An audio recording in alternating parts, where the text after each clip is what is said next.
మామ అందరికీ నమస్తే. పవన్ కళ్యాణ్ గారు ప్రతిసారి నేను చిన్న హీరోని నాకంటే పెద్దవాళ్ళు మహేష్ బాబు, ఆ తర్వాత అల్లు అర్జున్, ఆ తర్వాత ప్రభాస్ అని చెప్పేసి ఇలాగా కొన్ని మాటలు మాట్లాడతాడు. అంటే నాకు పొలిటికల్ గా పేరు ఉండొచ్చు, దేశవ్యాప్తంగా నేను తెలిసి ఉండొచ్చేమో, కానీ సినిమా పరంగా చూసుకుని నేను చాలా హీరోస్ తో కంపేర్ చేస్తాను. మరి వాళ్ళందరికీ చాలా తక్కువనే. దానికి ఉంటే ఇబ్బందులు దానికి ఉంటాయి. మిగతా వాళ్ళకి బిజినెస్ అయినందుకు నాకు బిజినెస్ అవ్వదు. దానికి సంబంధించి నేను ఒక ట్వీట్ ఇక్కడ చూపిస్తాను, ఒకసారి ట్వీట్ చూడండి. అయితే మన ఆర్మీ బాయ్ అల్లు అర్జున్ గారు ఆయన ఒక ట్వీట్ పెట్టిండు. దేనికి పెట్టిండు?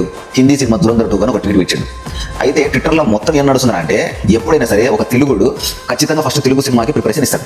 అలాంటిది మన బాయ్ ఏం చేశాడంటే, నేను నైట్ 1 గంటకు 2 గంటలకు దురంధర్ 2 సినిమా గురించి ఒక ట్వీట్ వేసాడు మామ. నేనేమంటానంటే, ఉస్తాద్ భగత్ సింగ్ సినిమా రిలీజ్ అవుతుంది, అది మీకు తెలుసా? ఓకే సరే, మీరు వేయలేదు దాన్ని పక్కకు పెడితే, రాకేష్ మాస్టర్ మన రీల్స్ లో ఒక మాట చెప్తాడు, తెలుగు వాడికి పుట్టు మొత్తం తమిళ మొదటి అని చెప్పి ఒక మాట మాట్లాడతాడు. అది నేను ఎందుకు అన్నాడో నాకు అర్థం కాలేదు. నాకు ఇప్పుడు అర్థమైంది అనమాట అది ఎందుకన్నా అనేది. అంటే ఈ ట్వీట్ చూసినప్పుడు నాకు అర్థమైంది, ఒక తెలుగుడిగా పుట్టి ఒక మెగా ఫ్యామిలీ సపోర్ట్ ఉండి నీకు ఒక సపరేట్ ఫ్యామిలీ ఏర్పరచుకొని ఈ రోజు నువ్వు ఏం చేస్తున్నావు అంటే, అన్నం పెట్టినకి సున్నం పెడుతున్నావు అని నేనంటా బాయ్. ఇది ఎవరికి నొచ్చుకోకపోయినా నా బొచ్చు అతగిటి ఏం పీకలేరు. కానీ నేను చెప్పేది ఏంటంటే, ఒక తెలుగుడిగా పుట్టాడు ఫస్ట్ మన తెలుగు సినిమాలకు సపోర్ట్ చేయాలి, తర్వాత హిందీగా లేకపోతే తమిళగా కన్నడ ఇంకో సినిమా సపోర్ట్ చేయాలి.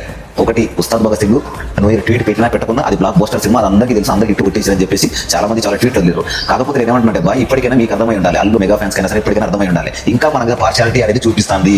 ప్రతి ఒక్కరు వీళ్ళు చూపిస్తున్నారు. ఇంకా మనమేమో ట్రోల్ వద్దని వదిలేస్తాం, కానీ వీళ్ళు ఇంకా పార్షియాలిటీ చూపిస్తారు. దీనికి మీరేమంటారో కింద కామెంట్ చేయండి. ఈ వీడియోని మాత్రం గట్టిగా షేర్ చేయండి, ఎందుకంటే ప్రతి ఒక్క మెగా ఫ్యామిలీ తెలుసుకోవాల్సిన విషయం కాబట్టి మీరు ఖచ్చితంగా షేర్ చేయండి video. Last but not least నేను ఒకటి చెప్తా. ఏంటంటే, ప్రతిసారి పవన్ కళ్యాణ్ గారు మీరు వాళ్ళు గొప్ప, వీళ్ళు పెద్దలు, వాళ్ళు పెద్దలు మాట్లాడకండి. వాళ్ళు జస్ట్ హీరోలే. మీరు ప్రజలకు సేవ చేస్తారు. ఎంతో మందికి రోడ్లు వేశారు. మీరు రియల్ హీరో. వాళ్ళందరూ కాదు, 100 కోట్లు కొట్టినంత మాత్రం, 1000 కోట్లు కొట్టినంత మాత్రం హీరో అయిపోడు.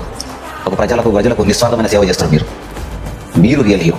ఎవరి గురించి పోవడాకండి. ఇంకోసారి మాకు బాధ అనిపిస్తుంది, ప్రతిసారి ఇలాంటి ట్వీట్లు చూసినప్పుడు మాకు బాధ అనిపిస్తుంది. వాడు గొప్ప, వీడు గొప్ప. వద్దు సార్, వద్దు, ఆపేసేయండి ప్లీజ్, దయచేసి.